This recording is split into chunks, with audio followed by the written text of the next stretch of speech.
c'est ça, on est vraiment content d'avoir un camp là, à ce stade-ci. On est à peu près à 1 an. Là, les Jeux du Canada vont être en février 2023, mais de pouvoir débuter, là, c'est un gros avantage là, au niveau de la sélection. Ça nous donne encore du temps d'observation, puis on n'est pas pressé de prendre des décisions rapides. Là. Ça fait qu'on va avoir 54 joueuses qui vont être présentes au camp, qui vont être évaluées sur glace par des tests par l'UQTR, le programme là, que Hockey Québec en partenariat avec l'UQTR. C'est vraiment intéressant.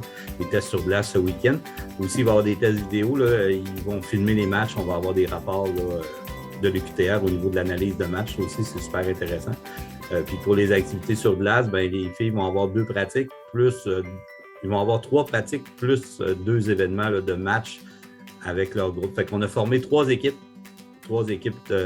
différentes. Fait que chaque équipe va s'entraîner 3 fois plus, va s'affronter là, 2 fois contre chaque équipe. Fait que ça va vraiment être intéressant. Je pense que ça fait un beau week-end d'évaluation. Puis ça va leur donner plein d'outils, plein d'informations aussi, parce qu'au-delà de l'évaluation, ben, c'est de commencer à implanter une culture, c'est quoi les attentes de nous, du groupe d'entraîneurs, de la fédération, sur quel type d'équipe qu'on recherche.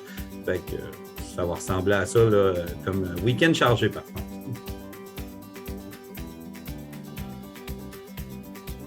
On a fait un gros travail l'été passé. Là, on avait quand même invité 80 joueuses là, en formule vraiment, c'était une observation totale là, de dire on va aller voir parce qu'avec la pandémie. Fait que là, on a réduit le groupe à 54.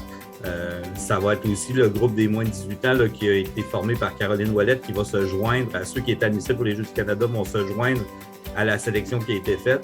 Fait que j'ai hâte de voir. Mes objectifs, c'est vraiment de comparer les plus vieilles avec le groupe des plus jeunes, des U16, comment est la transition entre les deux. Le calibre va augmenter beaucoup. Fait que, puis aussi avec l'évaluation qu'on a faite l'été passé, c'était un peu difficile parce que ça faisait 1 an qu'ils n'avaient pas joué au hockey. Mais là, ils ont quand même 4 mois de bagage de hockey dans leur équipe respective. Fait que ça va être super intéressant. Mes objectifs, c'est d'aller prendre le plus d'informations possible sur les joueuses, de voir la combativité, de voir l'intensité de l'équipe. Fait qu'on est là pour se diriger vers une autre sélection là, où on va réduire le nombre encore.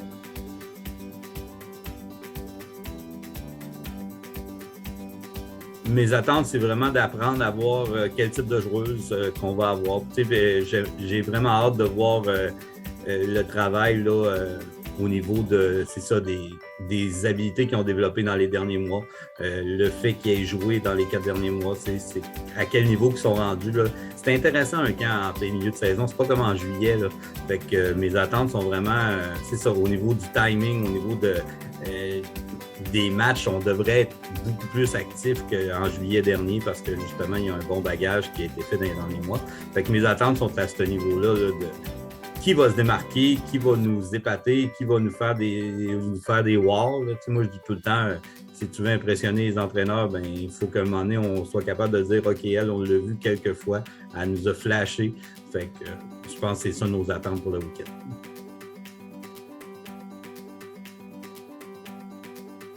On va faire une observation là, durant ce week-end-là. Puis aussi, on va continuer l'évaluation là, au courant de l'hiver prochain. Je pense que je suis quelqu'un, puis Hockey Québec m'appuie là-dedans, que lors d'événements, là, plus de pression, là, on va vivre des coupes Dodge, on va vivre une qualification de la Coupe SO pour nos filles qui jouent dans la LHEQ. Les équipes qui jouent ailleurs vont avoir des séries de fin de saison. Fait que, moi, je veux vraiment aller chercher le plus d'informations possible. Oui, en ce week-end, on va se faire une tête, on va dire, OK, on a identifié ceux-là, mais d'aller valider nos informations. Puis rien n'empêche que quelqu'un pourrait revenir dans le processus parce qu'il a tellement bien performé sous pression puis lors des activités de fin de saison. Fait que les prochaines étapes, c'est vraiment ça. C'est de faire une évaluation ce week-end, continuer à les observer durant tout l'hiver dans leur équipe respective pour arriver à l'été prochain en juillet avec un camp réduit à 2 équipes. Fait que là, on est 3 équipes. On va réduire à 2 équipes l'été prochain. Et là, suite à ce camp d'été prochain-là, on va réduire à vraiment au dernier camp, là, autour d'octobre prochain, où que là, on va être au dernier camp pour annoncer l'équipe quelque part en novembre ou en décembre là, de l'année prochaine.